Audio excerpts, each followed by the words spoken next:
Hello အားလုံးမင်္ဂလာပါအာဂါလက်ထောနဲ့ကနေပြန်လဲပြီးကြိုဆိုလိုက်ပါတယ်ခုအစ်တို့အာဂါလက်ထောနဲ့ဆိုင်ကို online ဘဝနေတွေ့လို့ဆိုပြီးတော့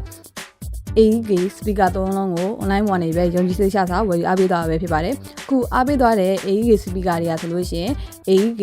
LD 126 12လက်မတစ်လုံးနောက်ထပ်အနေနဲ့ AEK LD 1020 10လက်မတစ်လုံးတတိယတစ်ခုအနေနဲ့ဆိုလို့ရှိရင် AEK LD 089 8လက်မတစ်လုံးကိုဝယ်ယူအားပေးသွားပဲဖြစ်ပါတယ်ခုအေးသွဲနေပြီးတော့ပေါ့နော်ဒီပစ္စည်းတွေကို customer လာမယူခင်မှာအသေးစိတ်စစ်ဆေးပေးနေရပဲဖြစ်ပါတယ်အခုလိုမျိုး online ပေါ်နေယုံကြည်စိတ်ချစွာဝယ်ယူအားပေးခဲ့တဲ့အကူကိုလည်းအထူးကျေးဇူးတင်ပါတယ်ရှင်အေးတို့အာဂါဆိုင်ကိုကိုယ်တိုင်ကိုကြစိတ်တိုင်းကြ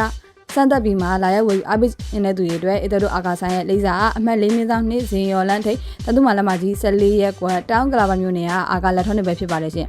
တကယ်လို့ကိုကအချိန်မရလို့ online ပေါ်ကနေဝယ်ယူအားပေးခြင်းတဲ့သူတွေအတွက်ဆိုလို့ရှိရင်အဲ့တို့အာဂါဆိုင်ရဲ့ Facebook ကနေဖြစ်စေ TikTok Messenger Viber ဖုန်းနံပါတ်တွေဖြစ်တဲ့094210 800008နောက်တဲ့ဖုန်းနံပါတ်တစ်လုံးဆိုလို့ရှိရင်လည်း094210 800010ကိုလည်းသက်သက်မြင်ပြီးတော့ယုံကြည်စိတ်ချစွာဝယ်ယူအားပေးလို့ရပါတယ်ရှင်အခုလိုမျိုး online ပေါ်နေပြီးတော့ယုံကြည်စိတ်ချစွာဝယ်ယူအားပေးခဲ့တဲ့ customer တူတယောက်ချင်းစီကိုအဲ့တို့အာဂါလက်ထောနဲ့မိသားစုကနေပြီးတော့အထူးကျေးဇူးတင်ပါတယ်ရှင်